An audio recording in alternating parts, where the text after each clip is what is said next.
Welcome back. Yes, this is my hockey stick, and it might be a little bit tall for me. Generally speaking, if you're buying a hockey stick, it should be about chin height. When you stand it right on its toe, it should be about chin height. That's ideal. Now, if it's right around here, that's okay. But this is a bit much. So, I've never shaved this stick down because I don't think it's a big deal.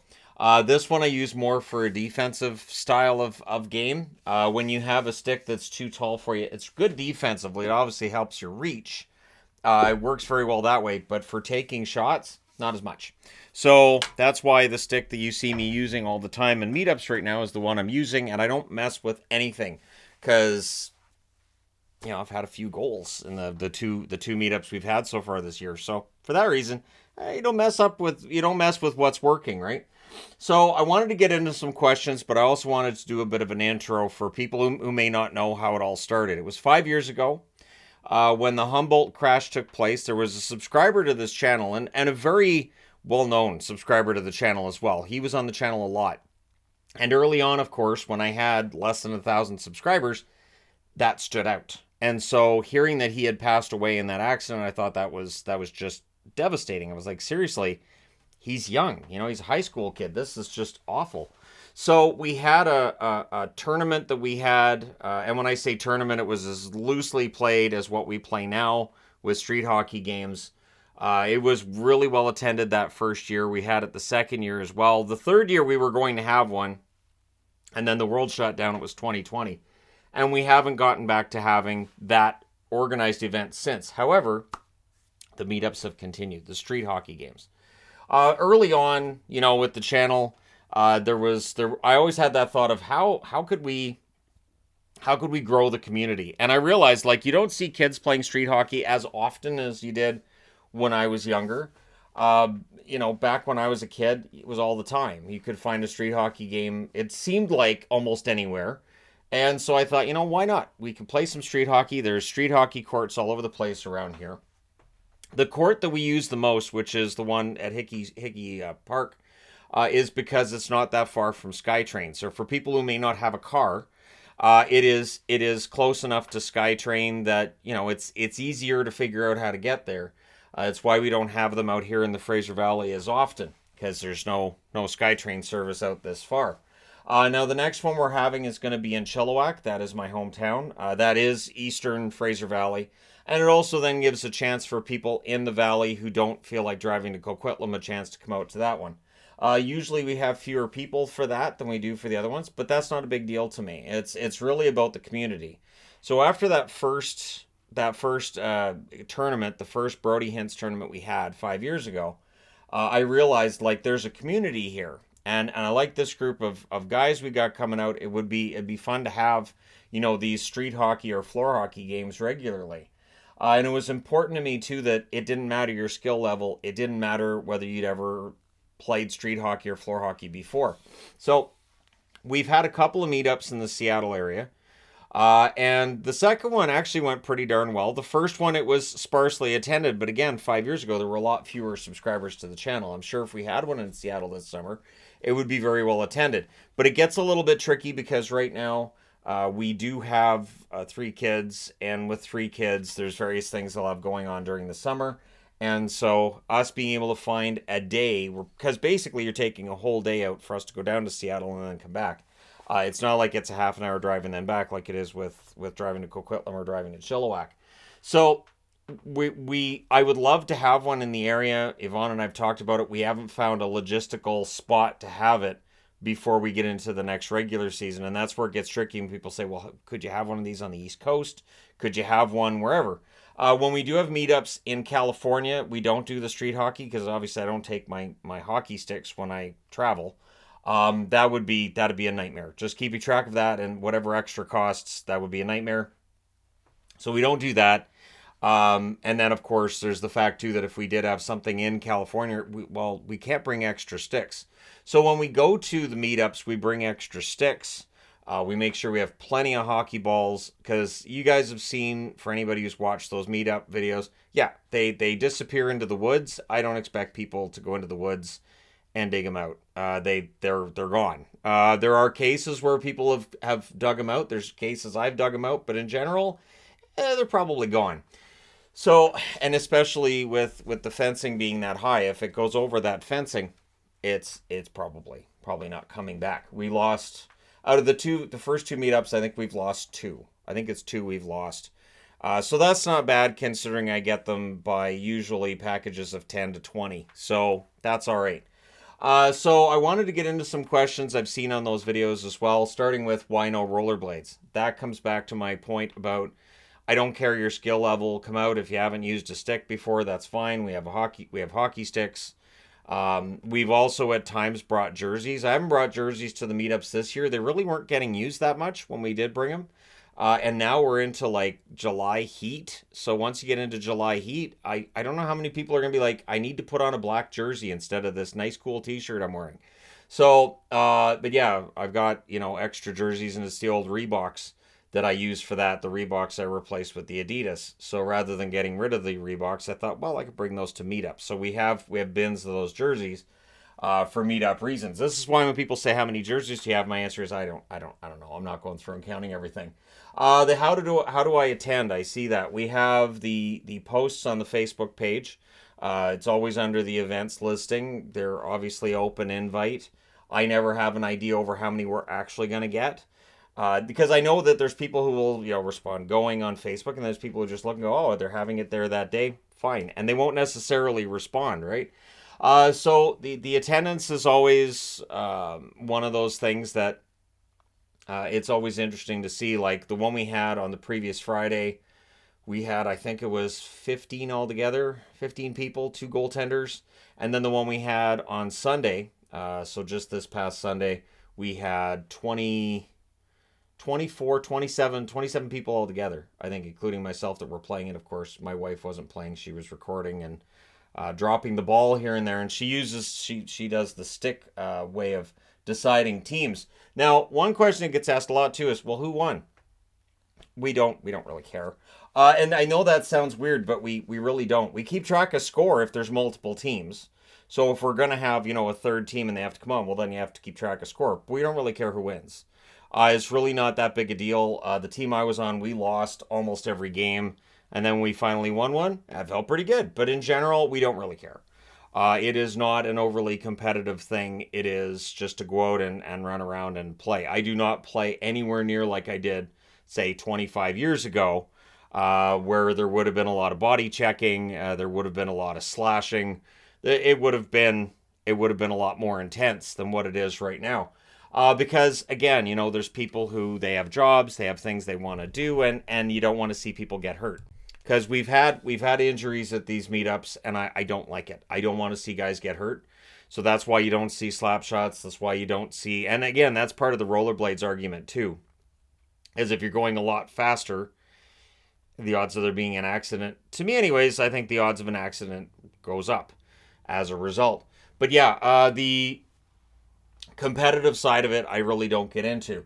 I saw this one too. How do you know who's on which team? Well, ideally, so Yvonne, we throw all the sticks in the middle, and Yvonne just goes through and throws the sticks to whatever side, and you pick up your stick, and that's your team.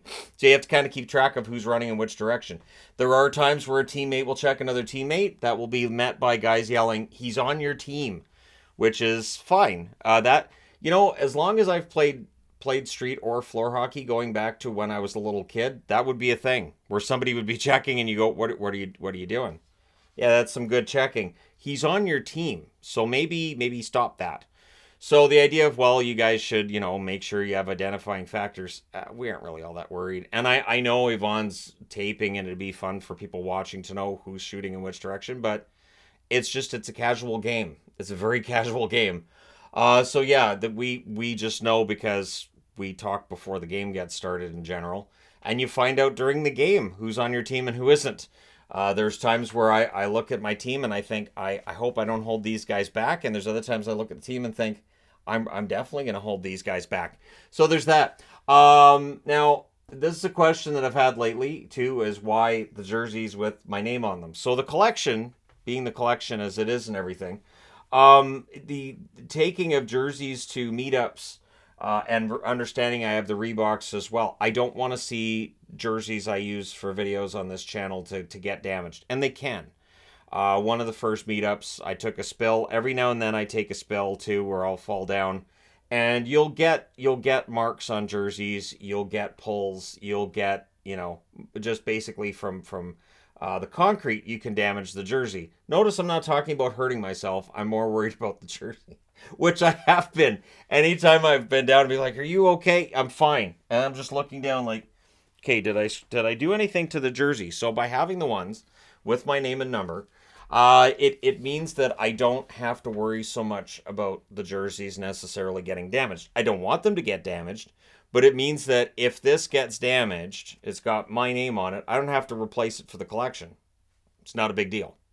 And it's kind of fun too, because I know when I was a little kid, I always wanted to have one with my name and number, and I always picked 13 because when I was a little kid, nobody in the NHL had a 13. 13 was considered bad luck. It's like, I love Neil Sheehy because he wore the number 0 before the NHL made it so you're not allowed to wear the number 0. I thought that was great to have a number 0 in the NHL. I would have a jersey with the number 0, but that'd look odd. Anyway, so 13's my number, and the C on the front's because if you can get a C on the front of your jersey with your name on it, do it. Absolutely do it. There's the other tie-in too, back to when I was a kid and I made up my own hockey league, and of course I was part of said hockey league. So that's there. And I mean, as somebody who my parents never had the money to put me in actual skating and school and all that, I did learn how to skate on my own. I was never in organized hockey, so street hockey and floor hockey was it for me, and I would play a lot. I played a ton. One thing that drives me nuts when I play now is I'm not as good with the hand-eye as I used to be. It's something I need to work on. It's something that I really feel like I need to start being a little more proactive with. Say in April, once the regular season winds down, I should really, start doing drills by myself and all that, because there were a lot of times where in that second video, there's a time where I whiffed on one and I was like, that's on video. I whiffed on that. And it was just in my mind, I'm like, this is going to be awesome. And then, wow, I completely missed the ball. Huh. That wasn't awesome. That was the opposite of awesome. So the jerseys with my name on them are because I think it's great to have those extra jerseys with my name on them. I can't mix them up with the ones in the collection. People have talked about me getting the reverse retro. I told you guys about the sales on Cool Hockey. The Cool Hockey sales have been great. And I've still got 2 more reverse retros coming from when they had the buy one, get one sale. Yeah, of course I went and took advantage of that. I've got Ottawa and Seattle. Those were the reverse retros I got that time around, where I thought, yep, I'll have the Scooby-Doo eyes, and then I'll have a really nice Seattle jersey on top of it. No problem. So yeah, that's the jersey side of it. The Y multiple jerseys. Today it is 31 degrees Celsius, which is around 90 degrees Fahrenheit. It gets sweaty really fast. So I like to not be really kind of gross and sweaty, especially if we're playing for 2.5 hours. The game that we played on Sunday went about 2.5 hours. So I like to have jerseys to change into. So I had the Oilers first, and then the Islanders, and then Boston. And the Boston one, I think I jogged in for maybe 15 minutes. So it was nowhere near as nasty as, say, the Oilers one or the Islanders one either. So it is one of those things. I've talked about it on the Entertainment Guy too, how as you get older, for some reason your body doesn't work as well, but it sweats a lot more. So that's a nice feature for evolution to throw in there. I'd love to know the evolutionary reason for that. But at any rate, I really enjoy the games. I'm really looking forward to having, a meetup. I like to have them every other week. And I do like to have them in other locations, because it's nice to give people a chance to go out and play one who may not have had the chance. But yeah, we're into July. We have the trip coming in August. We're gonna have like a hangout meetup in Anaheim. Again, not street hockey, floor hockey, along the same lines as the one we had there in late January when I was there during the NHL's All-Star break, which was great, because when we plan our holidays, it has to be around the NHL season. So that trip we took in January/February was actually meant to be in November, because it was for our eldest's 18th birthday, and I said I can't go in November. The NHL's way too busy. I can't go. So we moved it to January/February with the blessing of the kids, with the understanding that this is the only time that I could go. And while I was fine with Yvonne going without me, she generally would not have enjoyed going on a trip as much without me as she does when I can go. So, looking forward to the rest of this summer and the meetups that are to be. I hope this answers people's questions. If there's anything else that you have a question on, I will say this: there, if you have like if you rent out an arena or anything, you have to have insurance, all that other stuff cost covered, and that can get really, really pricey. So that's why I have the meetups where I have them, public parks and outside. The one we're having in Chilliwack, it's public, it's outside, and then that's not a consideration. So we bring water, we bring sticks, we bring jerseys at times as well when it's not going to be really hot like this. But yeah, it's fun, and I really appreciate it. I appreciate people that go. If you've gone, I do appreciate it. And I notice when people aren't there. Um, Joey wasn't there to play goal this week, which might have been okay because we already had three goalies. If we'd had four, I mean, we could have had four teams. I haven't seen Kirk. Clayton needs to get off his butt and come out to one of these too. Like, these are people who watching this video be like, oh, he's talking to me. I absolutely am talking to you. I notice these things. And again, it feels like it's this added layer with the channel. Like, I could, just do the standard videos every day and watch my video view counts go up and my subscriber count go up. But without the community part of it, I think it loses something. So that's really important. And I'm glad that there's friendships I've made with this. Guys I talk to on Facebook that are, people I met through the channel who are subscribers and enjoy coming out.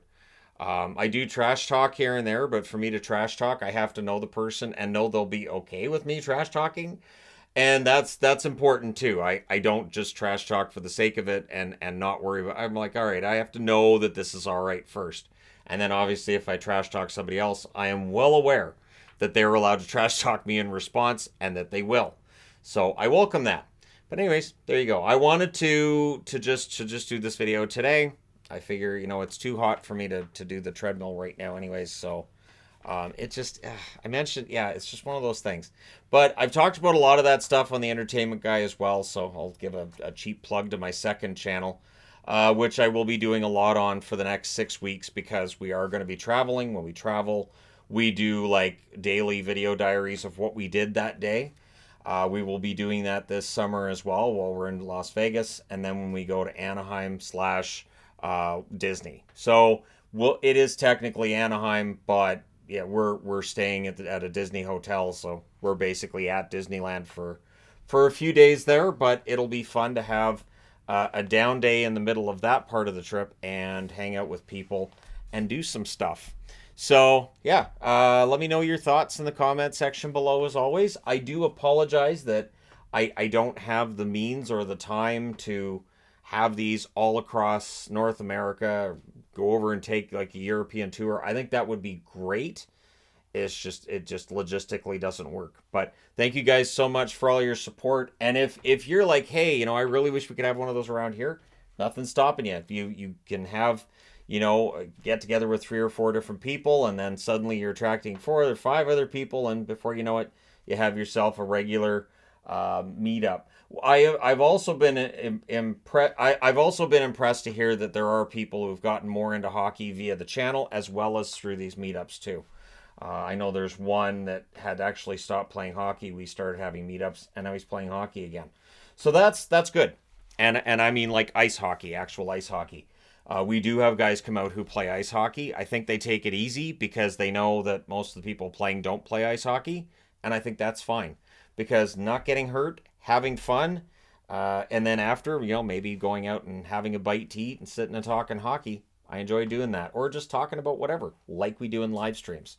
So we do try to make sure that, and I mean we by my wife and I, that we're as genuine on the channel and in live streams as we are in the real world and when we're talking to other people. And that's important to us. So, all right. Thank you guys so much for all your support as always. This just makes me want to go out, but it's too hot right now and it's smoky out there. I just want to go out and, But anyways, yeah, thank you guys so much for all your support. It does mean a lot. This channel is now 7 years in, and it's been awesome. And the channel's very close to 285,000 subscribers. So I'll go ahead and preemptively say thank you guys so much for that.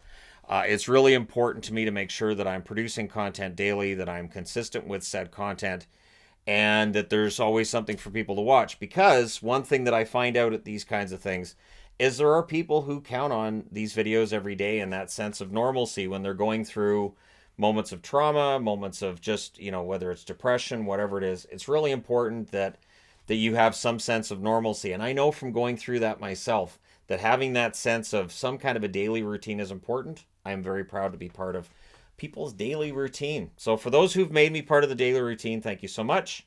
And for everybody else who watches occasionally, thank you so much too, because without you out there watching, I wouldn't be able to do this. I will talk to you guys again soon.